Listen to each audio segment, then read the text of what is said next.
Hello and welcome to the show. This week's FailRace versus the community was B-Class European cars. Our first race, things went a little bit wrong from the off. Somebody's controller disconnected at the start line, caused a little bit of chaos and not helped by a slightly laggy Ferrari. There was a bit of a mess for the cars further back. I was quite fortunate. Having started from last, I actually managed to get away and avoid the chaos, but quite a few cars were broken in that particular crash. It's one of the things that can happen in online racing. Unfortunately, not too much you can do about it. However, the cars at the front just about got away cleanly. An Audi Quattro may have had a weird on the grass and not quite got it all under control and gone for a little bit of a spin. But the BMW we're following survived a little better. It would be at the front where the best of the early racing would go on. This Alfa Romeo got a little bit carried away.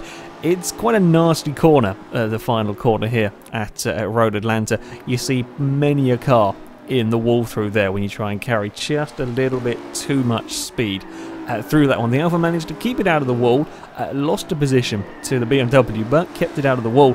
And as we come down the hill, the Alfa had good cornering speed, good grip through the turns, and as the BMW 1M ends up out a little bit wide, the Alfa can find a way past. There were many a BMW in this sort of evening over the course. The BMW were by far the most popular manufacturer. I'm not entirely sure why that is, but yeah, it was kind of the case. Amazingly, the Ferrari that had caused all the problems off the start line was practically undamaged. I'm not quite sure how he got away with that, but yeah, the Testarossa was still going very well. And as we come onto the long straight, he puts it up the inside of the Quattro and gets the position. And then we have the drag race down this incredibly long track. A bit more of a straight line speed track, this one, and the Ferrari is far quicker than the cars around it. The Quattro, a couple of laps later, would be on the tail of the Volkswagen as they come down the straight. The Audi not quite as fast in a straight line, not quite as overpoweringly quick down the straight, a little bit quicker. So as they come towards the braking zone, the Quattro goes to the inside, sort of thinks about it, changes his mind and can't quite decide.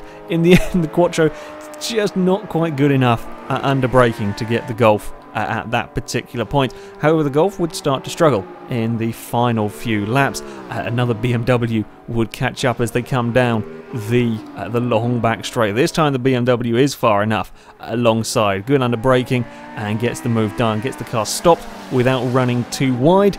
It gets a little bit sideways, a bit of wheel of the grass through that corner, but manages to keep the position. A nice clean overtake from the BMW on that one. I'd had a bit of an interesting race. I'd climbed up towards the top, had a spin, fallen back, and then had to do all the work over again. I had managed to climb my way up into 5th place and was looking at getting 4th from the Audi Quattro. My Citroen DS3 was actually quite nice. I thought I'd be different, go for something I'd never normally drive in one of these, a front-wheel drive DS3. It was working very, very well, and I got very brave. That's not a normal place you see an overtake around the outside. You can see the amount of Citroens moving about over the bumps there. That's quite a scary manoeuvre. I wouldn't do that one again in a hurry. Yeah, go around the outside of that corner. I think it's on the final lap. I wanted to make sure I got the move done, so I went for it. Yeah, that's a bit of a scary one.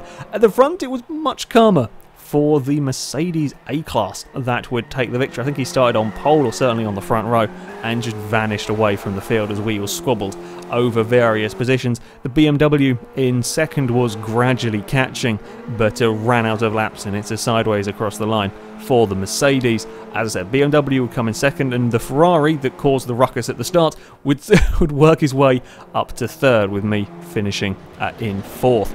Our second race would go to the Long Beach circuit. I really like this track. I'm always a bit scared of running this one in a versus the community because, well, it is incredibly narrow. It is a pretty twisty circuit, hard to overtake on, and, well, this is a versus the community. Into the first corner, the Fiat that we're following just outbraked himself a little bit. There was a bit of a ruckus going on further back as well. I think the BMW M5 almost getting turned around.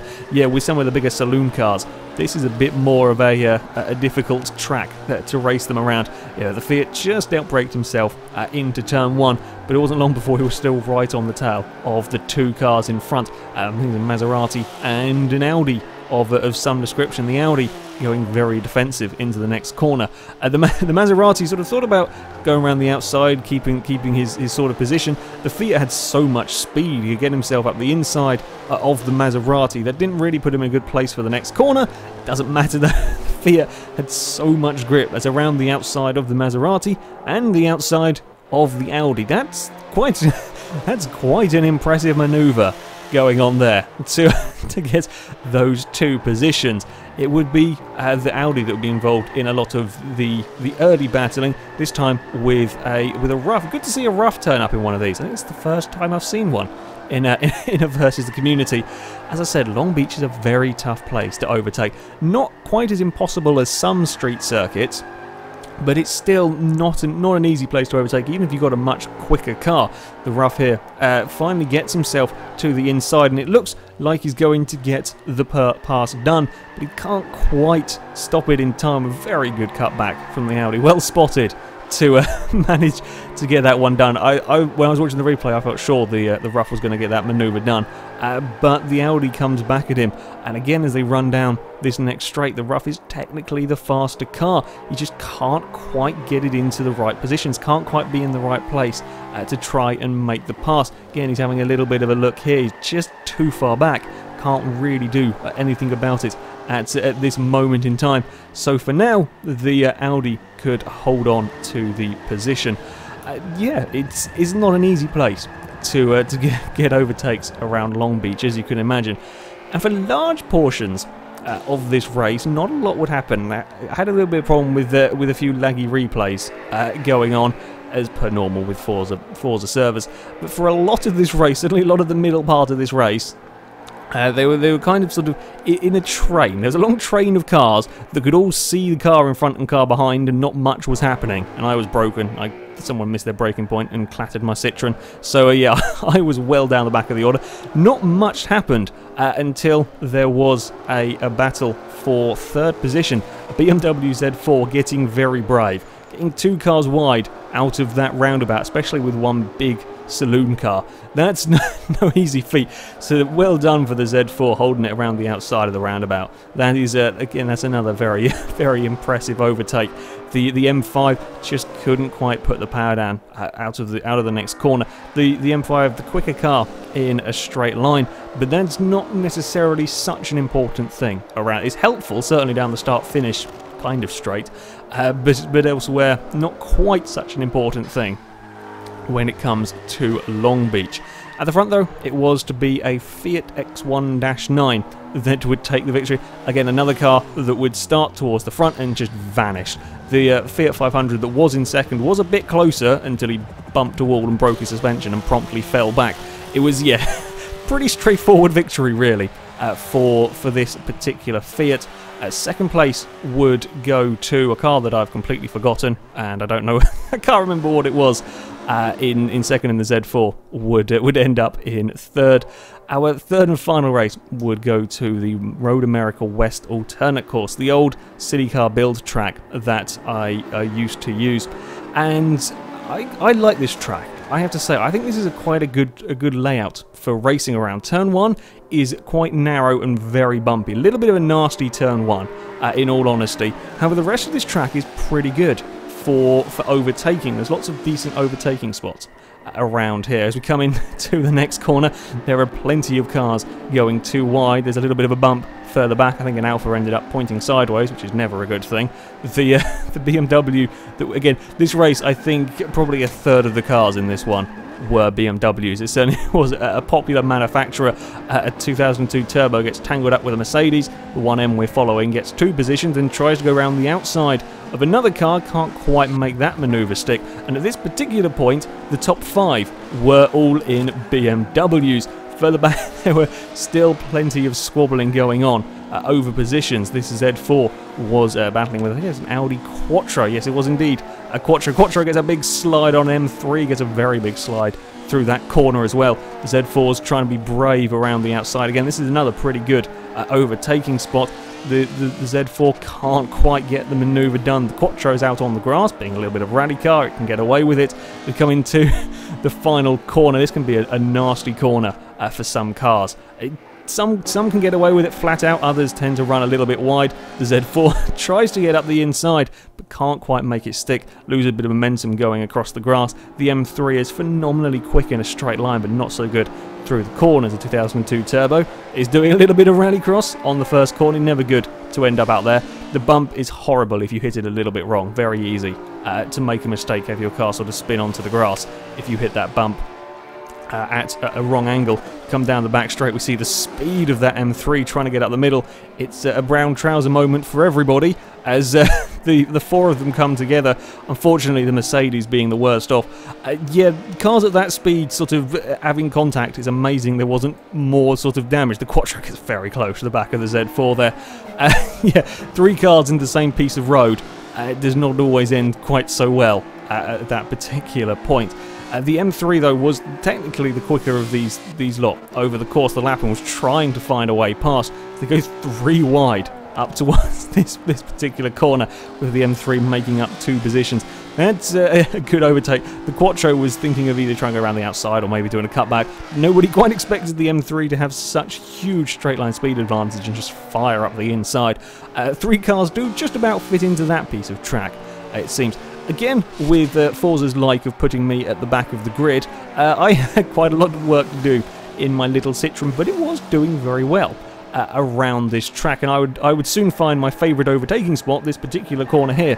I would make up a number of positions on this one. This time, a BMW Z8 just running a little bit wide is all I needed to get the Citroen up the inside. Had to brave it out a little bit wide around the next corner, but I could get away with it in my Citroen. This mid-pack would be absolutely crazy. This is probably one of the best races, most enjoyable races that I've had on Forza 5.